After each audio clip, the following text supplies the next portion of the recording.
Oh, am I live? Oh, there we go. D'Amico and I talk every day, so I don't think I'm speaking out of school here. So I mean, if I am, then someone will beat my ass. So Yeah, I'll beat your ass, Nick. I'll beat your ass if you don't give clear and concise answers. I listened to Nick Caserio's press conference for 45 minutes. I was so hungry. It was right after our show ended. I needed my lunch, but I listened to the whole damn thing, and I condensed it down into the answers that I care about.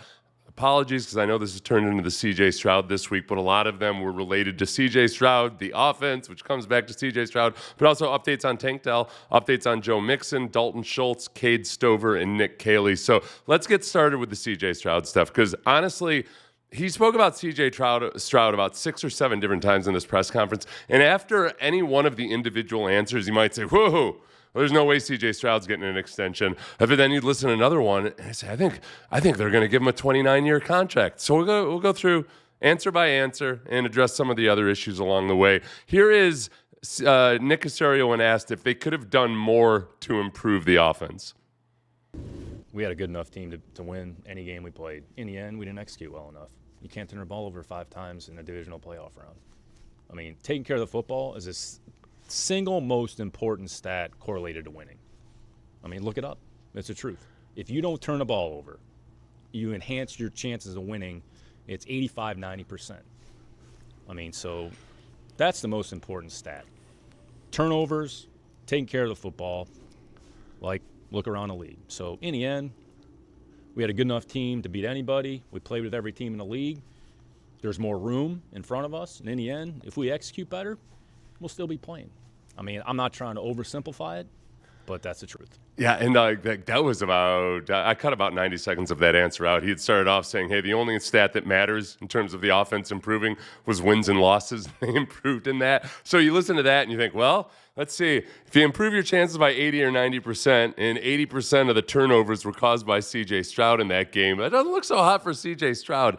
He said some really good things about CJ Stroud, and I think there's a difference in, I think Caserio, without saying it out loud, basically was saying that 2 things were responsible for the loss. 1, turnovers, and CJ Stroud turnovers. 2, execution issues on defense, and the blown leverage in the secondary, poor technique in the secondary on those big touchdown plays. But he kept coming back to the theme of turnovers over and over again. I mean, here's Caserio when talking about just the importance of mitigating risk as a quarterback.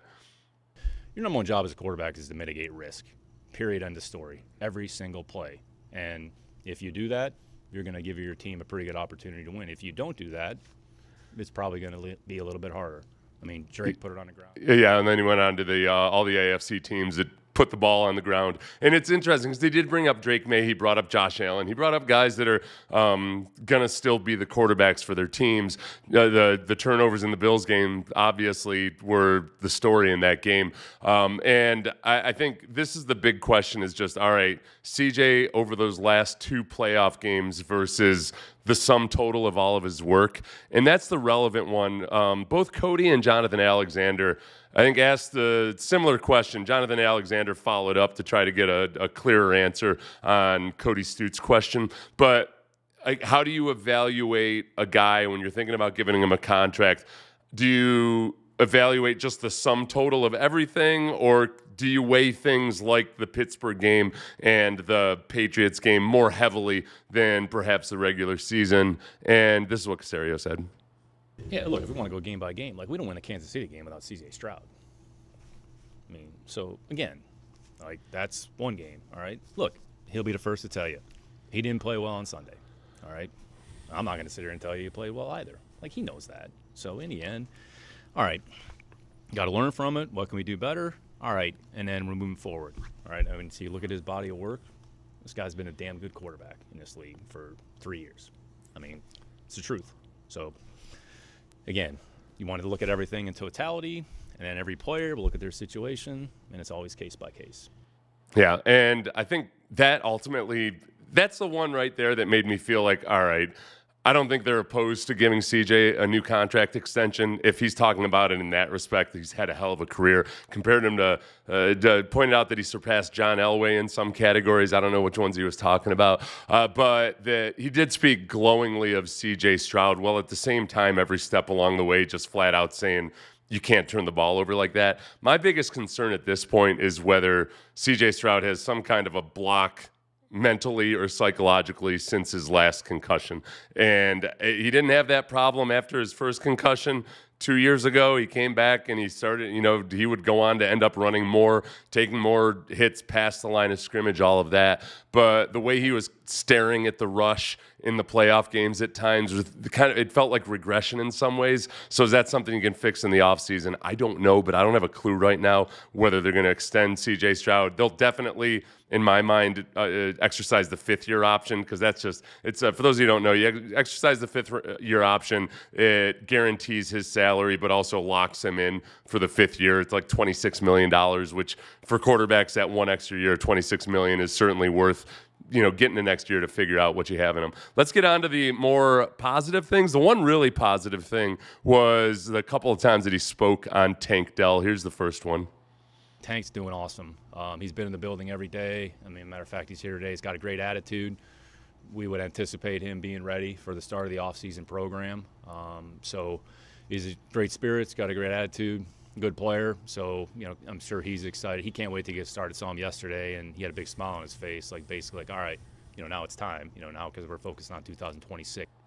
Yeah, and like we've heard reports from both Caserio and D'Amico before about how, hey, he's in good spirits. It's nice to see him happy and everything. Tank's been increasingly posting about potentially coming back on social media, but this was the first definitive time I heard somebody say that they're optimistic about him being there, or they're planning on him being there for the offseason program. I believe, oh crap, I can't remember who asked the question. Somebody said, hey, can you figure out, or do you have a feel for if Tank Dell can or is getting close to back to being back to who he was before, this electrically athletic little dude that he was? I would anticipate him being available for the offseason, and then really April, May, and June, you probably have a better idea. Like once you get on the field, you probably have a better visual representation of what that looks like. And then if you clear that hurdle, then training camp is more of like, okay, what does this actually look like? So knowing Tank, Tank's probably cautiously optimistic that he's going to be able to go out there and, beat Tank Dell. I think everybody's hoping that's the case, but you never know. Injuries are like, none of us control injuries and kind of what happens. So, but everybody's rooting for Tank. And he's worked very hard. He's had a great attitude. So excited to kind of see him out there moving around. I think nobody's more excited than he is. So it'd be good once we actually start moving and getting on a field, getting on the grass to see what that looks like. Yeah, so these catastrophic knee injuries are all obviously going to be different, but Nick Chubb's the closest thing we have as a recent comparison, who tore multiple tendons and ligaments, et cetera, in his knee. And you saw that it took him 2 years to get back to looking like he did in the Pittsburgh game. That was the most athletic and explosive I've seen him. Tank is younger. Tank's got a lighter body weight. His speed is more of his calling card, and especially his short area speed and his agility. So how does that all factor in? I don't have a single clue. I think that, as Sean Pendergast brought up this morning, the fact that they have so much GPS data on these guys now, it makes me feel better about maybe them being able to push when they need to push, back off a little bit, because they can look at how Tank Dell has moved in practice previous to his injury and know whether he's actually really close to where he used to be. And that also that really weighs into your decisions as to whether or not to put him out on an actual football field in competitive situations. So if ever there was a time to come back from an injury like this, certainly it's these days compared to back in the past, when you used to just kind of slap guys back together and hope they figured it out and hope it worked out. On Joe Mixon, he was asked at least 3 questions about Joe Mixon, and I thought, without actually explaining what the medical condition was transparent in terms of saying,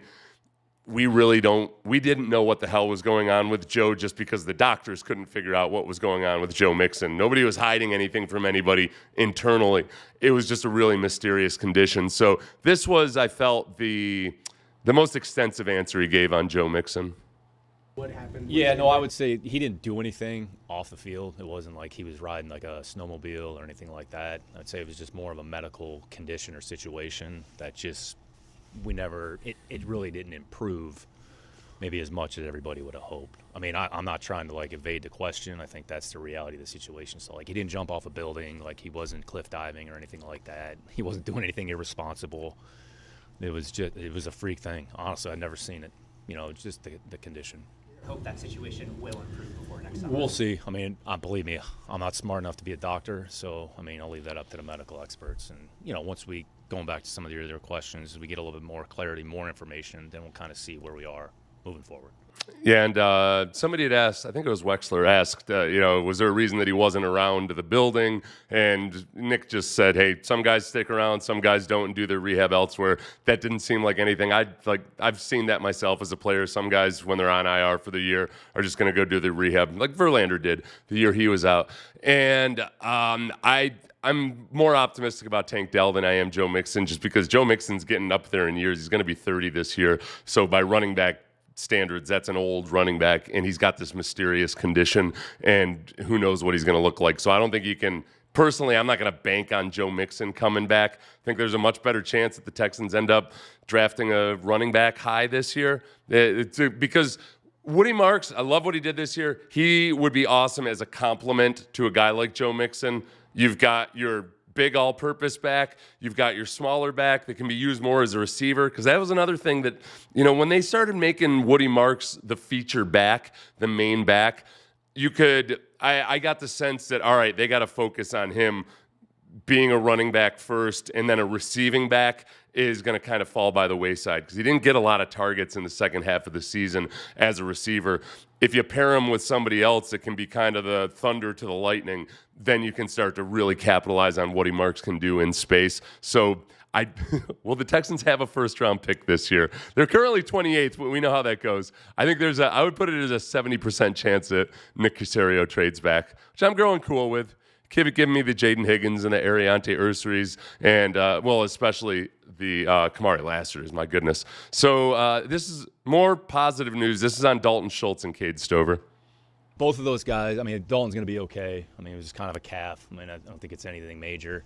Cade, I think he avoided serious injury. Think he's going to be okay. So, probably going to be ready for the offseason programs. Probably not as bad as it looked. It looked pretty bad, right? Think he's going to be okay. Yeah, and there we go. That's good news. He mentioned Brevin Jordan later on in that answer, and there's a good chance they end up drafting a tight end as well. Cade Stover, I'm still optimistic about. I would have loved to have seen him progress more as a blocker, but there's still time for that. He's new in this system too, and still relatively new to the tight end position. But that was one of the things that really threw everything into turmoil at the beginning of the season. Was you expected to have 3 viable tight ends that you liked on the roster, and in the course of a couple of weeks right before the season begins, you lose Cade Stover and Brevin Jordan, and then all of a sudden you're out there. I remember having a conversation with somebody from it was Sam Monson, I think, and Sam said he was surprised to see the Texans come out in the Rams game and be this 3 wide receiver team, this multi wide receiver team, when he thought it would have been more like the 2 tight ends, Kyle Shanahan style. And I told him, they very well might have been. They just didn't have any actual tight ends on the roster. Hopefully that's something different going into next year, at least so Caley has some options. Speaking of Caley, somebody asked on, I think Landry asked about whether he thought it was the right decision to bring in Nick Caley, or whether it was is Caley going to be around next year? Yeah, I would anticipate Nick being here next year. I think Nick learned a lot. First opportunity as a play caller. I'd say offensively, probably the last 2 to 3 months of the year, played pretty good football and did a lot of good things. So there was growth and improvement. There's always areas that we can improve and get better. Yeah, and I think I get the sense that I'm more optimistic about Caley than a lot of you people, which is totally understandable, and I get it. Been wrong about a lot of stuff this year that you guys were right about, or that many of you were right about. I think with Caley, the thing I always try to remember with an offensive coordinator, when you start wondering, hey, why aren't we using more pre-snap motion, or why aren't we doing this, or why aren't we doing that? Sometimes it's the players themselves that are the limiting factor. Sometimes it's the quarterback himself that's the limiting factor. When you're asking a quarterback or players to do something that's new to them, when you start talking about a boatload of pre-snap motion, either for Nico Collins or somebody else, it's not as simple as it looks. Like, this is where the execution errors come in. This is where you end up having multiple mental errors because guys are just asked to process so much pre-snap. So that's not an indictment of any one specific player or the quarterback. It just takes time. And Sean McVay is doing stuff now that he didn't necessarily do early in his career. There's certain things that he can pull off when he's got these guys who have been in that system for as long as they can. You got to see him build on that. And as it was last year, really the big step for me is in this offense, can they have a credible rushing attack? They improved in some regards in not having the catastrophically bad tackles for a loss, etc. They improved in pass protection on the offensive line. Cole Popovich was mentioned by Nick as having done a great job this year. I agree. I think Cole Popovich took a group that you would look at on paper and say, good luck. Good luck being better than last year with these guys. And they were. As we talked about in the offseason, hey, you can be a better offensive line simply with good coaching and with guys playing with fundamentally sound technique. They were closer to that this year than they were last year. So they were improved. They weren't improved enough, and I think some of that's going to come through personnel changes and differences. One more about, let's get Caserio on CJ's career. This was just kind of in the opening about CJ, where I think he hits both sides of the CJ coin. Yeah, I think every player, the offseason is about improvement and what are some of the things that you can do better. CJ had a really good season. He's done a lot of great things, done a lot of great things for his team, a lot of great things for this organization. I mean, anytime that you pass John Elway in terms of, what you've accomplished in a short period of time, I mean, like, talk about, like, Hall of Fame quarterback. So CJ played good football this year. Honestly, it wasn't our best day as a team. When you go back, really, and look at the game from Sunday, can't turn the ball over. Yeah, and there we go. That final one, I think, would be the final one where I don't know. I don't know what's going to happen with CJ's contract. I'm freaked out by the playoff performance. I understand the totality of the career. He's had good playoff games before. It was just so strange how sloppy he got with the football, and I'm including the Steelers game in that. And the decision-making was just so broken. Even after he came back from the concussion, he was still making good decisions in the regular season. I'd love to think that it's a blip, but it was two huge moments in two consecutive games in the playoffs that personally, I would just rather exercise the fifth-year option, and he can earn a new contract this year, and we'll see where it leads us. The Texans end up having to pay more money than they would have if they extend him now. Fine. I'm going to hedge my bets on that one. So that's where I am. I'll probably get some more of Nick's things at some point. He talks so much. He says a lot of good stuff. You got to wade through all of it.